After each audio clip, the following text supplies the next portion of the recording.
Hey everybody, Senator Tim Kaine here. Thanks for joining today, and I look forward to taking your questions. It's a very intense time right now. The House of Representatives in late May passed the HEROES Act, which was sort of the Democratic proposal for the next significant bill to deal with the hardships Americans are facing during this time of coronavirus.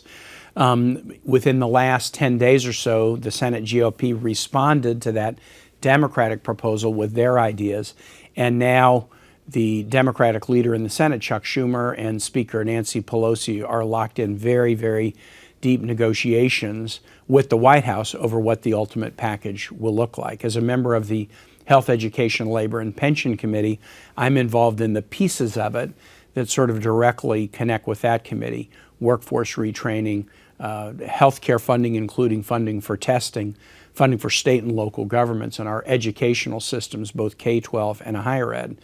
And while it's still too early to be completely confident about this, I do believe in the last couple of days we've seen some, the icebergs are starting to move apart, and we're starting to see a path through to a deal.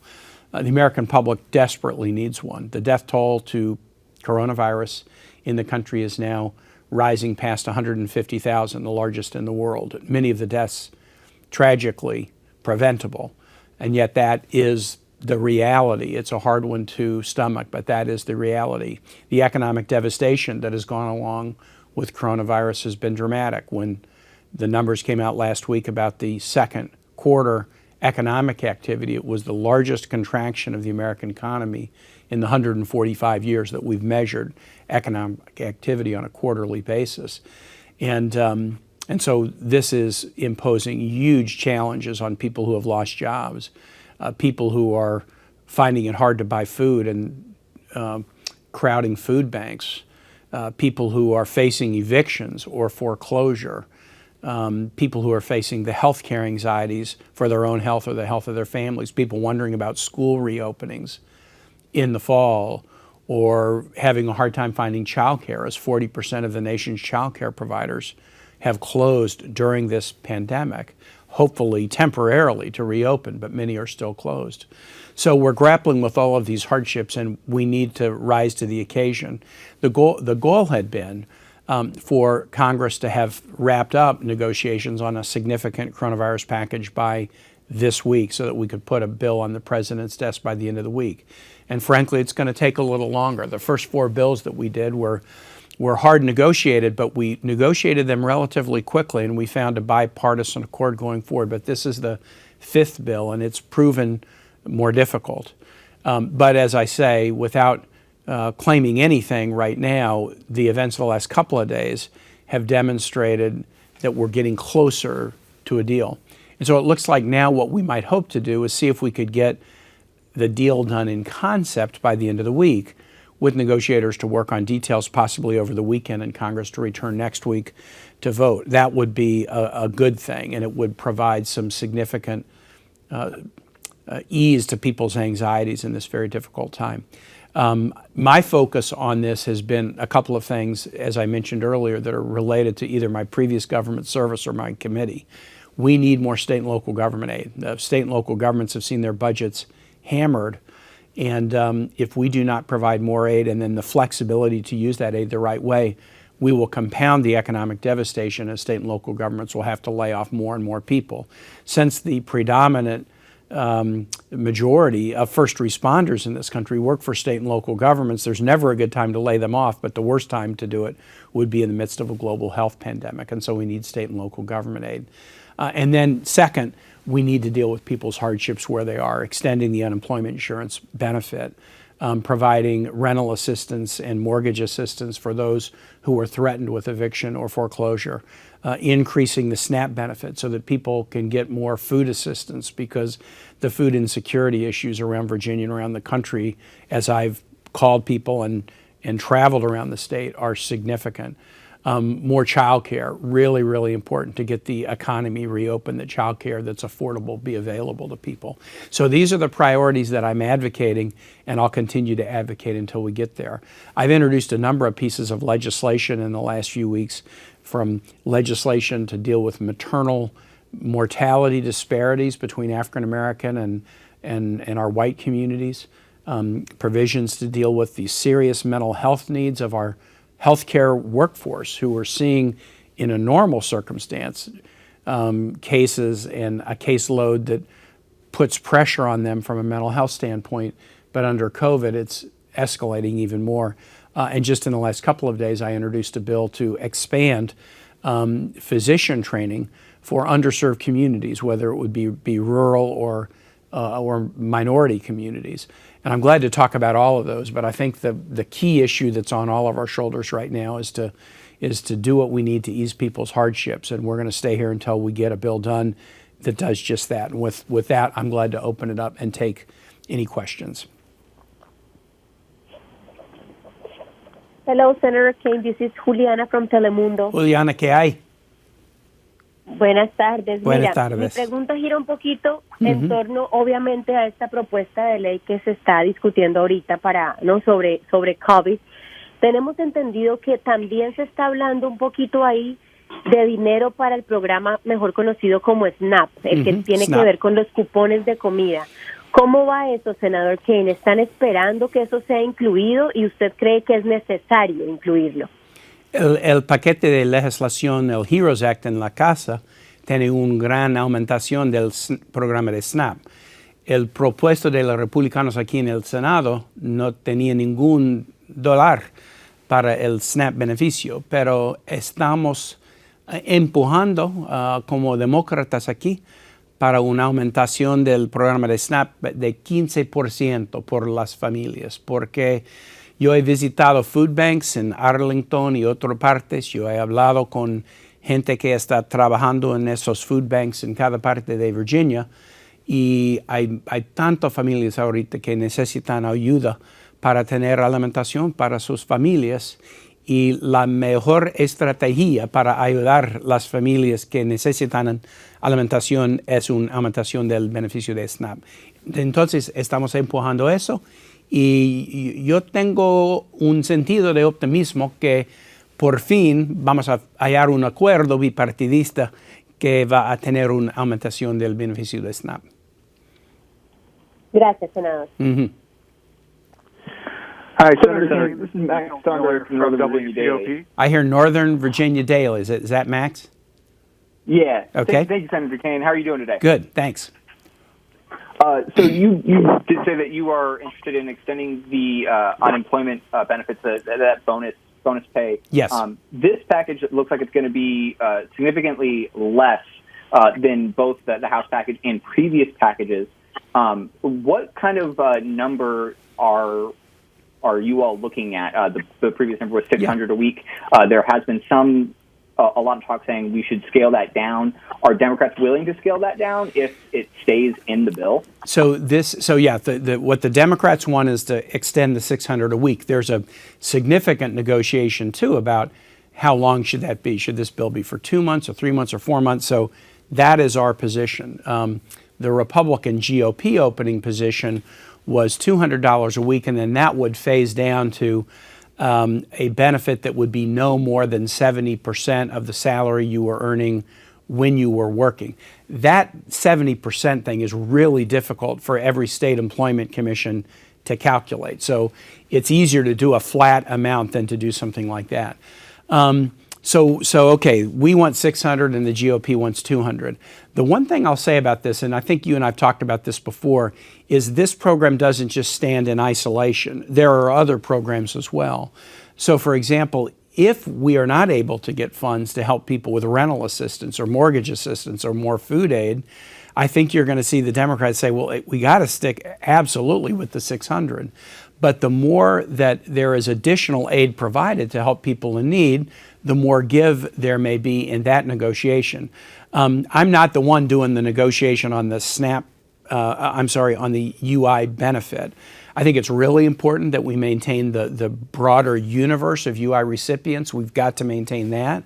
And I think it's important that we maintain a robust benefit, but the amount of the benefit does also connect to what other benefits are provided. I hope that we're able to find ways to give people benefits who are facing foreclosure or eviction. And I hope we can do that and give them direct payment to foreclose that. So these things all connect. Right now, the Democratic position is 600 and the Republican position is 200, but there's a lot of moving pieces involved in the discussion. And can I just Senator, follow up really quick with Michael with Marks who for the time. Michael, you're next. I was interested in I saw the release came out from you and Senator Warner that you both signed on to legislation that I think Senator Wicker had introduced on to create a restaurant revitalization fund. Yes. Is that something that you're trying to make as a part of this whatever the package looks like, or is it you're trying Yes. to deal with it separately? Michael, we're trying to do as much as we can in this package. So it is the case that there are some pieces of legislation being introduced now that we all know we'll wait till after we get this bill done.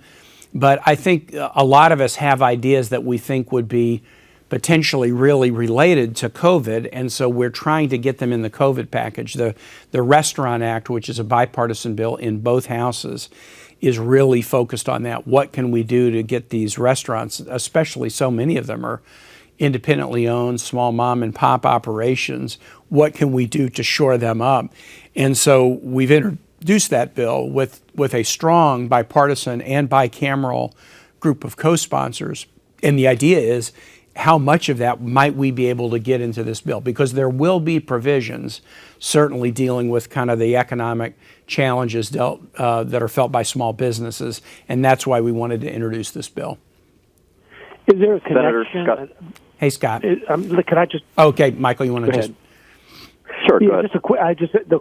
The quick follow on that is the restaurant, but the restaurant piece is kind of connected to the unemployment compensation piece. It is, yes. Because what you're hearing a lot, I'm certainly hearing a lot, where restaurants are saying, well, and other hospitality business, we can't bring people back because of the higher benefit, the $600 benefit, but at the same time, they have to recognize that it's a danger for people to come back, and it may not be worth it. Right. How do you balance that out? And there's a third factor. I talk to so many businesses who would like to bring people back, but they don't yet have the demand to bring back workers. And so you're dealing with all of these things.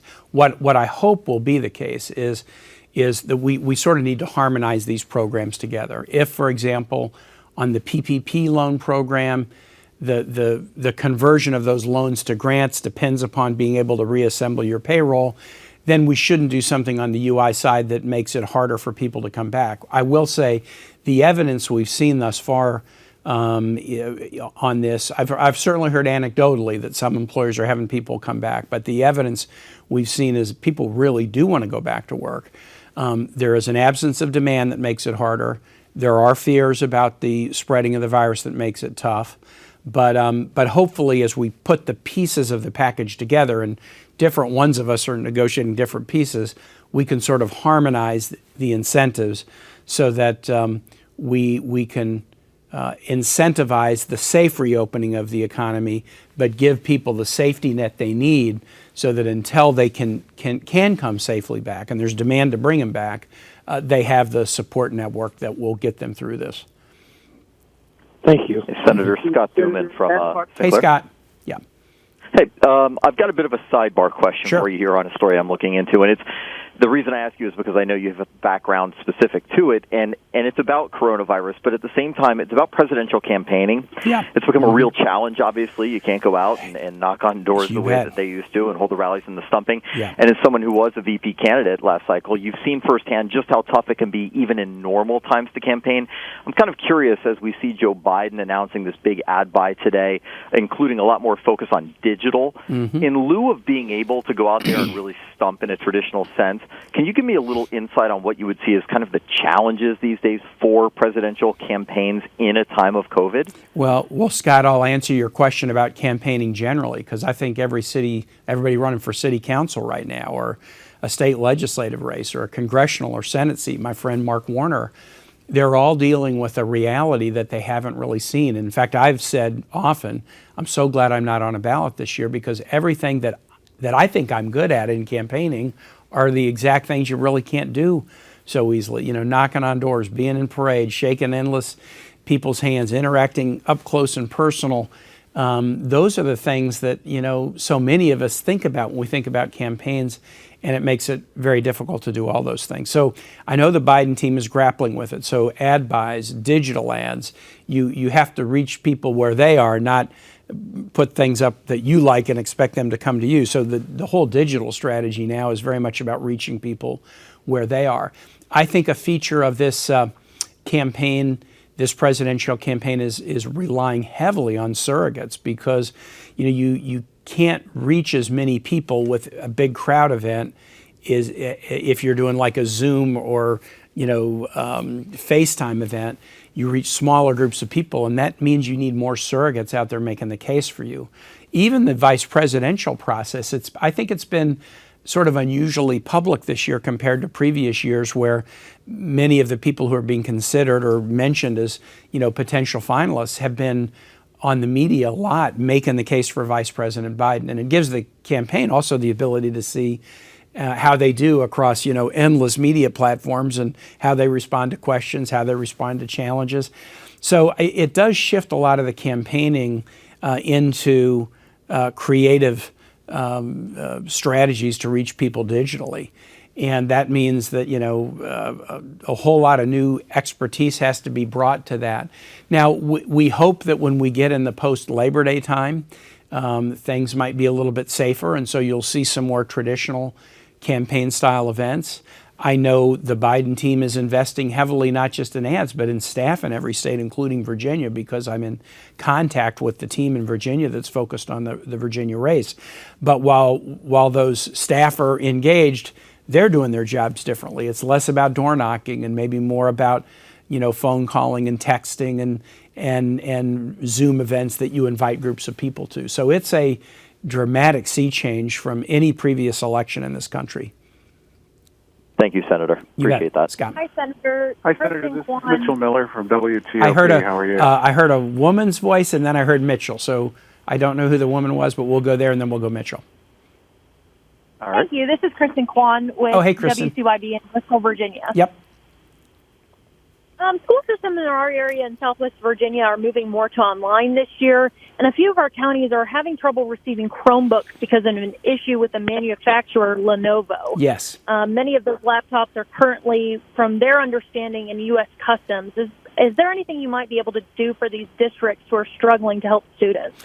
Kristen, that's a great question, and I just have recently become aware of it because I've been contacted by the superintendent in Lee County, but I've also read some press from other states, superintendents in other states that are having the same problem. As you know, we're engaged in a multi-front trade dispute with China. And so you're right that in a time of coronavirus, when more educational content will be delivered online, students having access to good technology is going to be really important.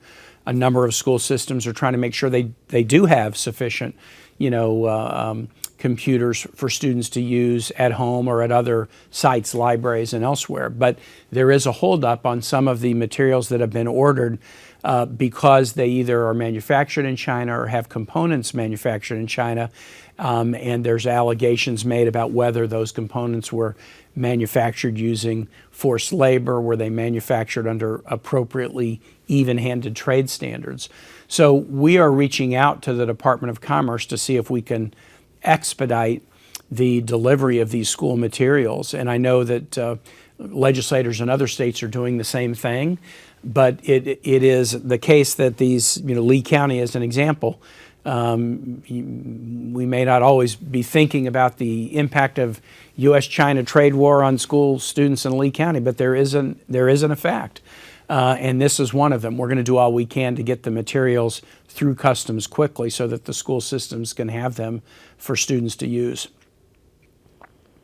Thank you so much. You bet, Kristen. Mitchell. Hi, Senator. This is Mitchell, and I have a question related to education as well, maybe Great. A little broader. Yep. As a member of the Health Committee, obviously there's been hearings related to education and getting kids back to school. What funding level do you think Congress should be providing for schools as they start to reopen and as these talks go forward? And also, what do you think about the administration and GOP efforts to tie funding specifically to in-person education? Sure. Really good question. So we have to reopen schools, absolutely have to reopen schools. And the desire should be, of course, we would want to reopen schools in person if we safely can. But that's a pretty big if right now. We're already seeing students reporting back to school in Georgia reporting coronavirus. So we're going to reopen schools. The best thing to do is to let local superintendents and school boards make the decision about whether it's online and class combination or in person, and exactly when. It might be online for the first few weeks and then you start to layer in class. Any parent, I think, would rather have their superintendent school board make that decision rather than the federal Secretary of Education or President Trump. So the default should be we want to be open in person, but we've got to provide the resources to enable that to safely happen. So that's number one. Number two is your question about resources. The Senate GOP proposal on the table has about $100+ billion for education. Now that's both K-12 and higher ed. But they had no money for state and local government aid. So what the Democrat and as you know, the largest part of state and local budgets is education. So what we're doing as Democrats is we're either trying to bulk up the education number, or if we can get ample state and local government aid, some of which can be used in education, that could use those dollars that the GOP has offered to augment so that we can help schools meet needs. And then the last part of your question is, what do I think about the kind of strings attached? The Trump administration and the Senate GOP would like to say, well, some of the money is only for you if you open up. Now that kind of sounds, a little bit like a stick, a little bit punitive. We don't want people to open up unsafely. However, you could look at it another way. If you reopen in person, there are more costs to that. You have to do the deep cleaning of the building. You may need to separate people out more in a school building and use places like cafeterias and gyms for classes so that you can social distance in a class. I don't think anybody is going to have objection to the notion that if you're open in person, it's going to cost more to do that than it would under normal times. And so we should be providing resources for you to do it. So I think if we look at that instead of kind of a stick, like we're going to hold this money back, you better reopen in person, and we instead say, when you make the decision that you want to go in person, we recognize that there will be extra costs involved, and we have dollars to help you deal with those extra costs. I think we might be able to find something in there that could get bipartisan agreement. Thank you very much. You bet. Kaine, this is Matt Harvey from WVA News. How are you today? Great, man. Good. Really quickly, this is kind of looking ahead toward the November election. What are your thoughts on President Trump's concerns of mail-in voting, his concern on voter fraud versus requesting absentee ballots? The President Trump keeps suggesting that mailed-in ballots raise the prospect of fraud, and there is zero evidence for that proposition. We do mail-in ballots all the time. There are some states, and I think Oregon, Washington, Colorado, that do almost exclusively mail-in ballots, and they have virtually no history of voter fraud. So the president's attack on mail-in ballots just strikes me as just some weird conspiracy theory. I don't know why he's pitching it, but it's not based in fact. To make it more complicated, the president is somehow saying no mail-in ballots, but it's okay to vote absentee. Well, most people who vote absentee, they vote by mail. So his creating a distinction between mail-in balloting and absentee balloting, I just don't get. In Virginia, as you know, Matt, and these rules have broadened a bit recently, if you want to vote early, you can do it. You can request a mail-in ballot. It used to be that you had to meet certain criteria to cast that early vote, but now you can just request it, and if you're a registered voter, you can vote early. And you can vote by mail, or you can go to your local registrar's office. I often do this in Richmond, knowing that I'm going to be in D.C. during the week on a Tuesday. I'll often vote early in the Richmond Registrar's office. So, whether you vote in person early, whether you vote by mail early, whether you show up on November 3rd at your polling place to vote, our commitment should be to the voters that we're going to make all of that easy. We're not going to make any of it hard. We're going to make all of it easy. And we shouldn't be basically lying about one kind of voting is bad or one kind of voting is going to lead to fraud when that doesn't happen. That's not happening. Awesome. Thank you, Senator. You bet. Senator Kaine, Nick Gilmore. Hey, Nick. Hey, how are you today? Good. Jumping off that question, and an earlier one asked today, speaking of the November election, you were the last vice presidential candidate. Is there anybody in particular that you're hoping maybe Joe Biden will pick? Oh, I'm too skilled at politics to to jump into that for a couple of reasons. One, most of the people that are being mentioned as candidates are friends and people I know really well, and it's hard to express a preference for one over the other. And second, this is kind of a unique pick in this way. No one knows this job better than Joe Biden. He was vetted for the position in 2008. And then he did the job for 8 years, in my view, very effectively. I worked with Joe when he was VP. First, I was governor for the first 4 years he was VP, and I worked with him that way. And then for the second 4 years he was VP, I was a senator on the Foreign Relations Committee that he used to chair, worked with him that way. He did a great job. What that means is, since he knows this job better than anybody in the United States, and he knows what makes the relationship a success, this will probably be one of the most closely held personal decisions that any candidate ever made about a vice presidential pick. He knows what it takes to make the relationship work. And I am very, very confident that he's going to make a good decision that's good for the election. But more importantly, he'll be thinking about what will be good for the country, if he is to win and be the next president of the United States. Thank you. You bet. This is Angela Jones with the Hampton Roads Messenger and the Aid Advocate. Yes, hi. I believe the bill that you introduced for medical schools and underserved areas. Yes.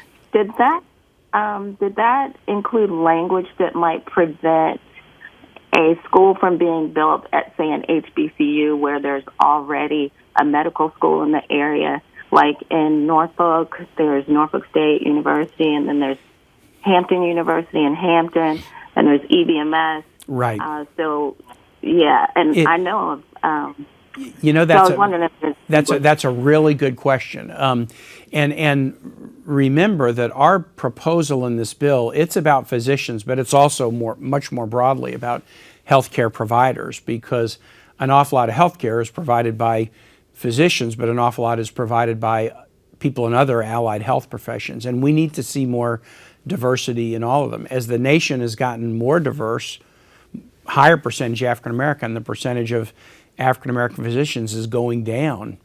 We're seeing the similar trends in classrooms in the country. As the diversity of the students in our classrooms has gotten greater, the percentage of African Americans standing in front of classes teaching kids has gotten less. So as you asked the question, Angela, I cannot recall whether there's precise language that would say, well, we want to do this, but we're not going to do this for a school that's near another medical school. I'd have to go back and dig into that. And what I'll do is I'll have Katie Stuntz from my team, or Katie Wright, my healthcare policy expert, send you the copy of the bill and highlight that language.